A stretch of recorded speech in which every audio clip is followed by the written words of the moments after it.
Boa noite, André, boa noite, Lisca. Lisca, antes da partida, você chamou esse jogo de o jogo da aproximação. Depois de tudo que aconteceu, eu diria que foi o jogo da frustração, né? Porque foi uma partida que várias coisas deram erradas para o Vasco. Teve falha individual, teve polêmicas de arbitragem, pênalti cancelado, pênalti perdido. E eu queria que você avaliasse, né, tudo isso que aconteceu hoje e qual o panorama daqui para frente para o Vasco na Série B. Obrigada. Bom, boa noite. O panorama é o mesmo, né? Nós ainda precisamos de 9 a 10 vitórias, nós precisamos de 2 a 3 empates, hoje tivemos um empate. Claro que a frustração veio pelo resultado, não pela luta dos jogadores, pela entrega, pela superioridade do Vasco, né, em posse de bola, mais de 75%, trocamos mais de 520 e poucos passes, tivemos 23 conclusões contra 7, passamos a noite inteira agredindo, tivemos pênalti que voltou atrás, esse pênalti eu não vou nem discutir, que pode acontecer, é um lance duvidoso. Agora o gol do Daniel não tem discussão, né, gente? Não tem a mínima discussão, acabei de ver o lance. Ele vem de trás, não é nem ele que está mais à frente, ele vem de trás, não tem como marcar um impedimento daqueles. Acho que o Bandeira foi no protocolo, né, e aí esperou as linhas, mas mais uma vez aqui em São Januário as linhas não foram traçadas, né? Já foi na Série A o ano passado, esse ano no momento decisivo do jogo, houve um erro gritante da arbitragem, né? Perdemos um pênalti, falhamos de novo no gol individualmente, coisas que nós temos que melhorar. Talvez seja a única maneira do Brasil fazer um gol em nós, né? A gente dá o gol para o Brasil, a gente deu o gol para o Brasil. Tá? Eles não criaram a situação de gol, a gente errou na saída, a gente errou na hora da defesa, a gente errou bastante, mais uma vez a gente deu o gol para o adversário, né? Isso complica demais, mas os meninos que entraram, o Matias, o Figueiredo e o Daniel, entraram muito bem, brigando, lutando, o time não desistiu, fez 2 gols, né? Errou um pênalti. Então, a gente poderia ter saído com a vitória aqui pelo que foi o jogo, né? Fica a frustração pelo resultado, mas fica a sequência de luta para a gente já na segunda-feira buscar a vitória lá em Santa Catarina e recolocar e nos aproximar de vez, né? Os resultados foram bons hoje à noite, né? O Sampaio perdeu, o Avaí empatou também, então a distância em relação a alguns times não aumentaram e perdemos uma rodada aí, mas precisamos aí de 9 vitórias, aí, mais 2 empates. Então, vamos lá, não ganhamos, mas não perdemos, né? Quanto ao Londrina, se tivesse empatado, já era um pontinho a mais, que seria importante. Claro que não era o que a gente queria, a frustração é pelo resultado, mas não pela entrega, pela luta e pelo que o time apresentou. Faltou um pouquinho de qualificação no penúltimo passe, no arremate, definir quando nós tivemos a chance, mas infelizmente não conseguimos e a luta continua. Agora, Hector Verlan, Globoesporte.com. Boa noite, Hector.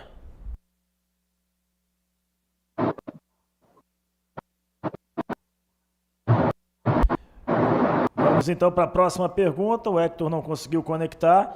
Vamos com o Blue Thierry Lima, da Rádio Transamérica. Boa noite, Blue.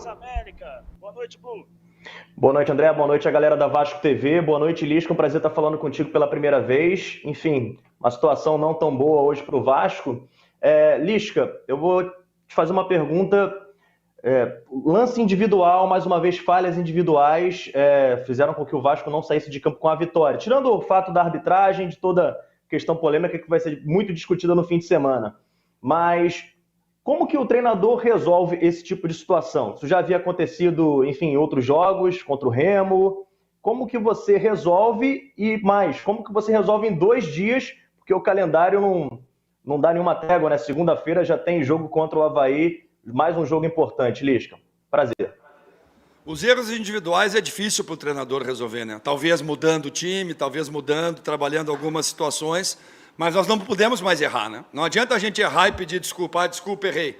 Desculpa, errei de novo. Desculpa. Não, nós não podemos mais. Né? Nós não podemos mais entregar gols como vem acontecendo recorrentemente na nossa equipe, né? Agora, nenhum erro é de propósito, nenhum jogador entra ali para errar, os erros acontecem durante a partida e, infelizmente, para nós, têm sido lances capitais do adversário, né? Hoje, o Brasil praticamente não criou nenhuma chance. Nós demos o gol para o Brasil, né? Então, a solução ela vem na conversa, no comprometimento dos jogadores e alguma outra alternância também de jogadores, né? Isso nós vamos estudar até segunda-feira para minimizar isso e a gente diminuir, né, essa sequência de erros individuais que realmente atrapalham, principalmente quando você está superior no jogo, está para fazer o gol a qualquer momento, acaba saindo atrás, mas a equipe lutou, batalhou, a gente trocou, os meninos entraram bem, o Daniel entrou muito bem, fez 2 gols, né? Um de cabeça bonito, que é a característica dele, e o outro gol, desculpa, né? Aí você falou, a arbitragem vai ficar para depois, fica em segundo plano. Não, gente, desculpa, mas o gol anulado é lamentável o que aconteceu hoje aqui em São Januário, dentro de São Januário, com VAR e tudo, com bandeira, juiz, VAR em cima, comunicação. Não tem como dar aquele impedimento ali, acabei de ver o lance ali dentro. Não tem como dar aquele impedimento. O Daniel vem de trás depois do chute do Andrei. Está bem claro, tem 2 zagueiros dando condição. O zagueiro mais aqui pelo lado direito, né? Então, além de a gente errar individualmente, estão errando demais contra nós, né? A arbitragem errou no jogo do São Paulo, errou hoje de novo, errou no ano passado no jogo capital do Vasco aqui contra o Internacional. Também não teve as linhas traçadas, né? E agora? Então, mas aí vocês vão dizer, a arbitragem vai ficar polêmica. Mas hoje o jogo foi decidido pelo erro da arbitragem, né? Foi decidido pelo erro, um impedimento ridículo que foi marcado. Eu acho que o Bandeira foi no protocolo, esperando as linhas, mas aí eu acho que tem que rever esse protocolo, porque o Bandeira levanta, vamos olhar o lance. Não, mas não tem como olhar. E aí prevalece a situação de campo, totalmente equivocada, eu não sei o nome do Bandeira lá, mas pelo amor de Deus, o que vai acontecer? Não vai acontecer nada. Não vai acontecer nada de novo, eu já cansei disso, eu fui prejudicado o tempo inteiro aqui no Vasco, já foi contra o Macaé, já foi várias contra o Vasco, já foi aqui contra o Londrina, né? Já foi o tempo inteiro, né? Então, é difícil, cara, é difícil, mas temos que manter a cabeça no lugar e temos que trabalhar já as soluções para segunda-feira. É muita conversa, né? Não vamos poder treinar muito e ser bem assertivo e errar. Não, erro zero, né, nos próximos jogos, porque nós estamos num estado de emergência e os erros nos atrapalham demais na busca dos resultados. Agora sim, o Hector Verlang, do Globoesporte.com. Boa noite, Hector. Oi, André. Boa noite ao Lisca. Perdão pelo problema de conexão aí. Lisca, eu ia te fazer a pergunta sobre o Cano. Ele chegou ao 9º jogo sem marcar. Tu entende que é um problema de fase dele, é um problema individual, ou é um problema da construção coletiva que não está fazendo chegar, tá sabendo aproveitar esse centroavante que é o artilheiro do Vasco, não só no ano, como também foi no ano passado? Eu acho que é um conjunto de várias situações, né? Não é um momento, o Cano tem tido algumas situações, hoje ele teve inclusive um pênalti, né? Acabou não acertando, tem participado, a bola tem passado bastante na área, né? Talvez um pouquinho mais de sincronia do passe com o movimento dele, né? Ele fazer o gol para tirar também da cabeça, ele está chateado, né, com essa situação, porque é uma referência nossa, é um cara que puxa o processo, né, e os gols deles realmente fazem muita falta para a gente, né? Baixa visto aí o desempenho nos jogos, a nossa pontuação, talvez tivesse uns 2, 3, 4 golzinhos dele aí nesses 9, 10 jogos, a situação seria diferente, mas ele está lutando, está buscando, está brigando demais, está trabalhando, não está se entregando, e é isso que nós vamos fazer. Dar confiança, melhorar essa sincronia, né, do passe, dos movimentos, achar o espaço ideal para ele voltar a ser o artilheiro, a referência que ele sempre foi aqui no Vasco. Agora Rodrigo Campos, da TV Brasil. Boa noite, Rodrigo. Boa noite, André. Boa noite, Lisca. São muitos temas que eu gostaria de debater com você, mas o espaço é curto, então vou tentar abreviar. Assim como a sua indignação com a arbitragem, eu tenho certeza que essa indignação também é do torcedor. Aí você falou, mas aí antes da pergunta, você falou da posse de bola, o Vasco muita posse de bola, mas em casa o Vasco não consegue ganhar de um adversário, teoricamente, com todo respeito, muito mais fácil. Várias vezes isso aconteceu. Em relação à representatividade que não existe do Vasco na CBF, né? Porque você falou muito bem, nada vai acontecer com o árbitro, porque o Vasco não tem voz ativa na CBF. Você se sente desamparado em relação a isso? E outra, existe algum racha entre os jogadores do clube? E para terminar, assédio de empresários no Vasco da Gama. Você consegue administrar isso bem? Um abraço, Lisca. Poxa, foram tantas perguntas que eu nem me lembro direito. Bom, racha nos jogadores eu te garanto que não existe, né? Desde o período que eu estou aqui, o grupo trabalha alinhado, concentrado, né? Não tive nenhum problema de relacionamento entre eles, entre os jogadores. somos entre 30 mais 40 pessoas no dia a dia, temos pensamentos diferentes, mas há um respeito enorme aqui pelo trabalho, pela instituição Vasco da Gama. Na questão de me sentir desamparado pelo Vasco, de maneira nenhuma, né? De maneira nenhuma, desde o jogo contra o São Paulo aqui na Copa do Brasil, o Vasco se posicionou, é um clube de muita tradição e vai tomar as providências que tem que tomar. Provavelmente o Pássaro vai falar aqui depois de mim e o Vasco deve ir na CBF para buscar essa linha, né? Porque não precisa da linha, né? É ridículo, cara, é ridículo o lance. É muito claro, não pode um bandeira, um juiz, um quarto árbitro, um juiz do VAR. Né? Agora, eles dizem que prevaleceu a decisão do campo. Engraçado que no pênalti para nós não prevaleceu a decisão do campo. Aí o VAR funcionou. Aí quando foi um lance a favor do Vasco, para tirar um gol do Vasco, o VAR não funcionou.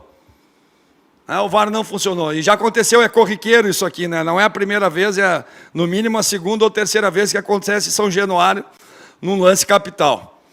As demais perguntas, né? O time retrancados que vem aqui reconhecem, né, a sua inferioridade, jogam por uma bola ou no nosso erro, realmente a gente não tem conseguido ser assertivo, não tem conseguido sair na frente. Né? Até contra o Londrina saímos na frente, mas depois erramos e acabamos tomando gol. E hoje perdemos um pênalti, tivemos um pênalti anulado, estamos bem na partida e erramos mais uma vez. Né? Isso aí dá confiança para o adversário, fortalece a estratégia dele, né, que é ficar fechado, rebatendo bola, tentando um ou outro contra-ataque. Nem isso hoje o Brasil conseguiu. A gente controlou o tempo inteiro isso, né? Mas infelizmente numa saída nossa a gente acabou errando. Então acho que talvez tenha respondido todas as tuas perguntas aí, né? E não tenho influência nenhuma de empresário aqui dentro do Vasco, pelo contrário, né? Desde que eu cheguei aqui o trabalho é direto com Pássaro, Fabiano, Rodrigo no dia a dia, presidente Jorge. Não sei nem quem são os empresários dos jogadores, não me interesso por isso, então não vejo assim, pelo menos pelo período que eu estou aqui, já são quase 45 dias, eu não sequer conversei com algum empresário aqui ligado ao Vasco e jamais alguém do Vasco me colocou uma situação ou outra, isso eu posso te garantir com certeza. Agora o Marco Vasconcelos da Super Rádio Tupi. Boa noite, Marco. Boa noite, André, boa noite a todos da Vasco TV. Lisca, boa noite. Pergunta simples e rápida. O que contra a Ponte Preta no time, no campo, que o Vasco fez o gol no tempo com o Andrei e não caminhou bem hoje? Eu não entendi, cortou. O que vem no jogo com a Ponte Preta e hoje não andou bem no time? Não, acho que o time teve a mesma postura, a mesma agressividade. Claro que pegou um time mais fechado em relação à Ponte Preta, né? A Ponte ainda cedeu alguns espaços generosos para a gente, porque tinha algumas ambições também ofensivas, coisa que o Brasil não deu, né, esses espaços, ficou com um bloco baixo o tempo inteiro, muita gente dentro da área, não tivemos a vantagem na bola aérea, na bola cruzada da área, não conseguimos antecipar os zagueiros, a defesa do Brasil rebateu bem hoje o tempo inteiro. Talvez esses espaços a gente ter saído na frente, né, para neutralizar a estratégia do adversário, fazer com que ele se abrisse um pouco mais, que foi o que aconteceu contra a Ponte Preta, né? Você está ganhando de 1-0, obviamente que não adianta o time ficar só marcando, se superando, né, quando ainda está 0-0 e ainda 1-0 para o adversário, o poder de superação aumenta, aquele pique que tu não dá quando tu está perdendo, tu já te supera, tu já abre a perna para trancar um chute, para bloquear um chute, e quando você tem a vantagem, isso não acontece. Então, acho que a diferença foi essa. A gente contra a Ponte conseguiu sair na frente e conseguimos mais espaço. E hoje, como a gente não fez o gol, tivemos um pênalti voltado atrás, erramos um pênalti, e ainda tomamos um gol que entregamos para o Brasil, fortaleceu demais, né, a estratégia deles, e a gente não conseguiu os espaços que tivemos contra a Ponte Preta. Agora Emerson Rocha do Atenção Vascaínos. Boa noite, Emerson. Boa noite, André. Boa noite, Lisca. Lisca, na última rodada, o Brasil de Pelotas teve 2 gols anulados pelo VAR. Eles fizeram muitas reclamações durante toda essa semana e hoje a gente viu o que aconteceu em São Januário. Reforçando até a pergunta do Rodrigo, você acha que falta força ao Vasco fora de campo nessas situações? E outra, Lisca, eu queria saber de você. Por que o Vasco não faz tantas jogadas em profundidade? Tanto que hoje, no primeiro tempo, você colocou os jogadores nas pontas de pernas invertidas e depois que mudou, o time melhorou. Queria que você falasse sobre essa situação dos jogadores com pernas invertidas nas pontas. Boa noite. Boa noite. Acho que atacamos o fundo com o Andrei no primeiro tempo, com o Marquinhos do outro lado, o próprio Jabá, né? pelo lado esquerdo. O Léo chegou aqui algumas vezes também pelo lado direito. O próprio Peck teve uma boa chance na nossa primeira chance ali numa jogada combinada dele e do Marquinhos, né? Mudamos no segundo tempo para ter mais essa jogada de profundidade, mas o bloco baixo do Brasil também nos prejudicou demais, eles fecharam demais os cantos do campo, depois foram para uma linha de 5 também. Então, a estratégia do adversário também atrapalha, né? Tem um adversário lá que está fechando o fundo para a gente e que não deixa a gente agredir pelas beiradas do campo, né? Então, a gente precisa rodar um pouco mais a bola, achar algum passe na diagonal, né? Agredir um pouco mais, sincronizar mais o passe com o lançamento com a entrada, com a penetração. Na questão do Vasco estar desprotegido, não, porque você acabou de falar, né? Toda hora, o tempo inteiro, todas as rodadas, é na Série A, é na Série B. Eu acho que eu já falei demais da arbitragem ano passado, não vou falar de novo. A CBF está num período de transição, é um período complicado para a arbitragem. Espero que eles possam melhorar cada vez mais e não cometer esses erros como cometeram e comprometeram hoje um jogo, né? Gilberto lá de Recife, né, Gilberto? Nunca tive muita sorte contigo desde o tempo que eu trabalhei no Náutico. E hoje você aqui também, mais uma vez, não me deu sorte, né, cara? Você errou no segundo lance, né? Cadê a linha do VAR? Nós estamos esperando até agora a linha do VAR. Não precisa nem a linha, porque o Daniel estava atrás, né? Então, acho que é um problema que a arbitragem brasileira está enfrentando. Espero que eles consigam resolver o mais rápido possível e que eles não interfiram tanto nos jogos, nos momentos decisivos. É só isso que eu posso falar. Mais que eu falar, aí já vou ser julgado, vou ser condenado. Então, vamos deixar assim e vamos para a próxima. Lucas Pedrosa, canal do Pedrosa. Alô, Lucas. Boa noite, galera da Vasco TV. Boa noite ao Lisca também. Lisca, todo mundo viu o absurdo que aconteceu em relação à arbitragem, então isso já foi falado amplamente na coletiva. Eu não vou tocar nesse assunto, porque é chover no molhado. Mas a gente quer falar aqui do jogo, do futebol do Vasco. O Vasco conseguiu contratar o John Sanches agora e, pelo que se fala também, está acertando com o Valber, zagueiro. Mas uma grande dificuldade que o Vasco tem desde o começo da temporada, Lisca, é a construção da jogada. É como esse time chega no passe final. E aí é impossível não te perguntar, ô Lisca, você acha que o Vasco precisa de um meio campo? A gente já viu que, apesar dos números, o Marquinhos Gabriel é um jogador que não consegue manter a intensidade necessária. Você acha que o Vasco precisa do meio campo? Uma das posições que você acredita que o Vasco precisa se reforçar para a reta final da Série B? E como você pretende fazer esses reforços jogarem nessa equipe? Um abraço. Um abraço, Lucas. Bom, Lucas, na questão de reforços, a gente está discutindo muito internamente, né? E eu estou satisfeito com a produção do Marquinhos, os números são bons, gols, assistências. Temos o Sarrafiori também, que está fora pelo Covid. O Matias vem entrando bem, entrou bem no jogo hoje de novo. Então nós temos boas opções. Eu acho que construímos bem hoje, tivemos 23 chances, 23 finalizações, chegamos por tudo que é lado, batemos de média distância, erramos pênalti, o goleiro bateu, fez milagre na bola cruzada do Marquinhos, ainda no final do primeiro tempo. Tivemos um gol anulado injustamente, numa bela falta do Andrei, que o goleiro ainda tocou, ela deu na trave, o Daniel, com um instinto de centroavante bem posicionado, fez um belíssimo gol, de oportunismo também. Então, eu não vejo assim, a criação talvez não seja assim, o nosso principal problema. Talvez o acabamento e sair na frente do adversário e errar menos individualmente. Acho que isso foi primordial hoje para a gente não ter a vitória e é isso que nós estamos trabalhando. Não erramos contra a Ponte e ganhamos a partida. Erramos contra o Londrina, perdemos. Erramos contra o Remo, perdemos. Então, acho que nós temos que cuidar esse aspecto e quando errarmos em áreas que não influenciem nós tomarmos gols. Nós estamos errando em lugares do campo que o adversário tem aproveitado e tem feito gols. Então, isso que nós precisamos melhorar. Estamos analisando constantemente o nosso plantel, conversando internamente e estamos crescendo, estamos trazendo jogadores, estamos melhorando a performance de outro. Hoje o Andrei já jogou muito bem de novo. Como eu falei, o Daniel entrou muito bem, Matias também, Sarrafiori daqui a pouco está de volta, o John já deve ter condições para o jogo contra o CRB. Então, aos pouquinhos, nós vamos crescendo também em nível de opção e em nível de assertividade nas conclusões e na construção. E agora, para a gente fechar a entrevista coletiva com o técnico Lisca, José Roberto Coutinho, do Portal IG. Boa noite, Zé Roberto. Boa noite, André. Boa noite, Lisca. Boa noite a todos. Lisca, uma coletiva, você analisou o confronto contra o Brasil de Pelotas e você afirmou que é muito complicado jogar contra times gaúchos. né? Pela forma como eles param o jogo e também pela maneira como eles são eficientes na bola aérea. Tirando aí a questão da arbitragem, né? Você acredita que as características de jogo do Brasil influenciaram na eficiência do Vasco hoje? Principalmente se a gente comparar a partida contra a Ponte Preta, né? A Ponte foi um time que saiu para o jogo, que disputou, que não ficou apenas se defendendo. A postura dos gaúchos influenciou na postura do Vasco hoje? Obrigado, Lisca. Obrigado. Não é de todos os gaúchos, mas o Brasil vem com muita dificuldade no campeonato, né? Vem com dificuldade, não ganhou nenhum jogo fora ainda. A gente sabia, né, que eles iam ter essa proposta hoje. E eles pararam o jogo o tempo inteiro, entrava a maca, saía, atendimento era feito dentro do campo. Tanto que no primeiro tempo, se eu não me engano, foram 8 minutos de acréscimo.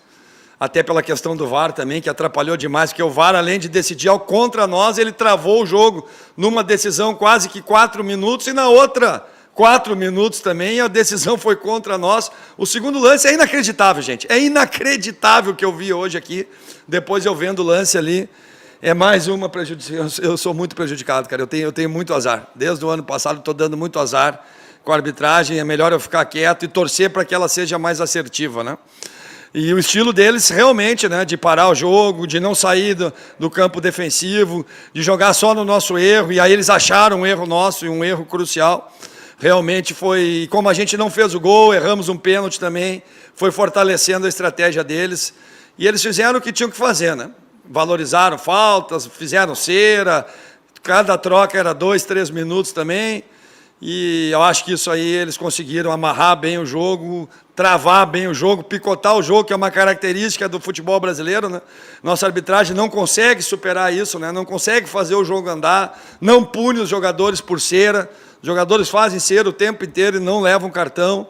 Então, acho que dentro do que o Brasil propôs hoje aqui, realmente nos atrapalhou demais, não deixando o jogo andar, e com a ajuda da arbitragem do VAR nos erros e travando mais ainda o jogo. Cada decisão do VAR hoje, o jogo foi travado mais de 3 minutos, então ficou bem dentro daquilo que o Brasil planejou para a partida. Jogo picotado, sem andar, faltas, né, bloco baixo, e jogar no nosso erro. Então, acho que a estratégia deles funcionou para eles arrumarem o empate, com a ajuda da arbitragem, principalmente no gol anulado do Daniel.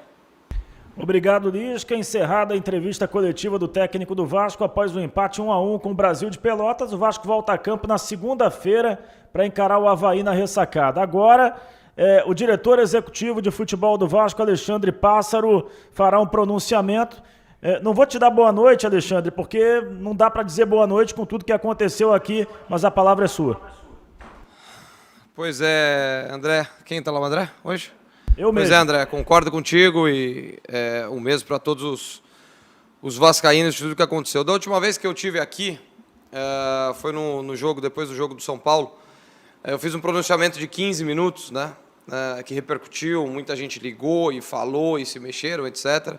Mas a gente vê as coisas acontecendo e nada mudando, né? Então eu venho aqui hoje, não para discutir questão de arbitragem, se a central do apito falou que foi ou não foi pênalti, porque a gente já falou disso, inclusive. A gente não, ou se foi impedimento, né? A gente não precisa de um especialista de arbitragem que eventualmente hoje esteja na televisão para falar que o lance foi legal, para falar que o pênalti não foi. Isso é tão claro para qualquer um que acompanha futebol, qualquer um, que a gente não precisa ficar falando que o terceiro falou. Então isso é básico e de novo aconteceu aqui, né? Então eu quero lembrar só algumas coisas e pontuar algumas coisas.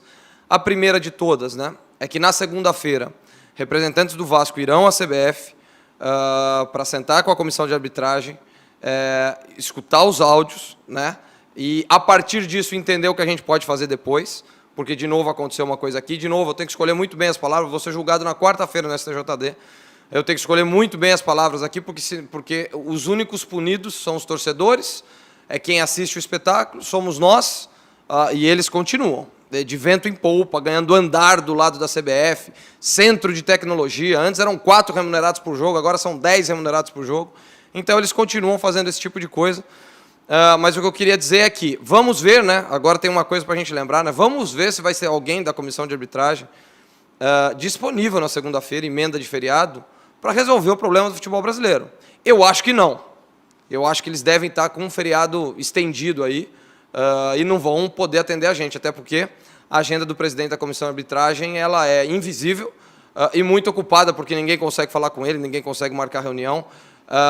Eu e o presidente Salgado não poderemos estar nessa reunião de segunda-feira, porque a gente vai estar no jogo do Avaí em Florianópolis, mas a gente tem o Osório, nosso vice-presidente, o Luiz Melo, nosso CEO, outros vice-presidentes, que com certeza poderão falar com a CBF e entender tudo o que está acontecendo. Então, esse é o primeiro ponto. O segundo ponto é que eles erram tecnicamente e eles erram formalmente na questão da análise e da aplicação do protocolo. Por quê? Porque, vocês vão lembrar bem daquele jogo do Inter, existia ali uma desculpa, que depois a gente viu as linhas, né? A linha foi traçada, ela só não foi até a lateral. Existia ali, né, naquele jogo fatídico, e a gente acabou sendo rebaixado por saldo de gols, naquele jogo existia o problema do sol. E hoje, aparentemente, a não ser que só o pessoal da arbitragem tenha visto, não tinha sol em São Januário, né? A não ser que a gente tenha invertido o dia ou qualquer coisa do tipo, qual será a desculpa deles agora? E mais do que isso, diz o protocolo que a partir do momento em que o VAR não está pegando em qualquer uma das suas funções, os árbitros e os capitães de cada equipe precisam ser avisados de que o VAR não está pegando. Como foi, se eu não me engano, Marcelo de Lima Henrique apitando Atlético Goianiense e Santos do Campeonato Brasileiro do ano passado. Ele chama os dois capitães, antes até do jogo, né, porque antes ele estava escondendo. No nosso jogo contra o Internacional, que ficou claro que o VAR não pegava em todos os jogos. E aí, quando ficou claro, eles justificaram com esse jogo Atlético Goianiense e Santos, que também é possível, tem jogos que não pega. Então, neste jogo de hoje, não foi avisada para ninguém. Por quê? Porque o Bandeira, o auxiliar, ele nem viu o lance, ele simplesmente levantou a bandeira. Pegue a imagem do Bandeira, eu estava olhando de perto. A hora que a bola entra, na dúvida ele levanta. Vamos ver o que foi. E o árbitro fica de 2 a 3 minutos esperando e fazendo o sinal, que é o ajustado, né, a nova modalidade. Hoje falam muito mais ajustado do que gol, do que jogada bonita, do que time que joga bem ou time que joga mal. O que analisa é ajustado, lance ajustado. Então, esse lance ajustado, se o juiz estava fazendo, que estava traçando a linha, é porque ele não sabia que a linha não estava pegando. Então, aí teve um seríssimo erro, novamente, além do erro da aplicação do VAR, existiu um seríssimo erro de protocolo, né? E é isso que, com certeza, os representantes, ou se a gente tiver, se eles só tiverem disponíveis na quarta-feira, depois do feriadão, a gente vai estar lá também para checar isso com eles. Então, a gente não pode falar muita coisa, a gente só pode dizer que a gente vai atrás do direito que nos resta, e isso, no caso, é o Vasco hoje, pode ser outro clube amanhã, mas, de novo, a gente foi prejudicado claramente, nos dois lances, o pênalti no começo, o juiz marcou, ele viu, e aí o VAR chamou. A partir do momento que o VAR chama, o juiz ele nem sabe mais o que ele faz, ele só vai lá e muda a posição. Eu vejo um ou outro mantendo a posição, mas 90% das decisões ele muda, porque se o VAR chamou, eu não vou ser teimoso. Deixa eu ir lá e deixa eu mudar a minha posição. Então a gente vive num futebol, num ambiente de arbitragem, onde ninguém tem convicção de nada, tem convicção de que precisa de ajuda. E a ajuda não funciona, a ajuda não pega, a ajuda chama errado, a ajuda interfere, e fica esse futebol medíocre, em todos os sentidos, que a gente vive hoje dentro do Brasil. Infelizmente é isso. Então, o Vasco vai atrás dos seus direitos, a gente sabe que agora também o pessoal que mexe nisso, mexe nos sistemas e etc., eles vão ter 2 ou 3 dias para editar, para fazer qualquer coisa que eles possam fazer, para parecer que eles estavam certos, mas a única verdade que resta é que o Vasco foi de novo prejudicado e que o Vasco vai de novo se mexer, né? E a gente tem que esperar de novo, né, qual será a justificativa deles. Na última, foi uma carta da empresa, da mesma que segue operando esse maravilhoso árbitro de vídeo, né? Foi uma carta da empresa dizendo que, infelizmente, aconteceu isso e pedimos desculpas. Foi só isso que eles fizeram. E bastou. Então, nós pagamos o preço, a torcida paga o preço, os jornalistas pagam o preço, que tem que ficar analisando isso toda hora, gastando pergunta em coletiva com o treinador para isso, e eles nunca pagam o preço, né? Então, estamos aí talvez no 3º ano de VAR, ou 4º ano de VAR, né? Muitos falavam, não, o VAR é um recém-nascido, a gente precisa consultar. Tá bom, o VAR está crescendo. O VAR está crescendo. O VAR já tem 3, 4 anos. E a desculpa continua sendo a mesma. A gente não está andando para frente, a gente está andando só para trás. E a culpa é única e exclusiva de quem administra, de quem decide e quem estrutura a arbitragem brasileira. Boa noite a todos.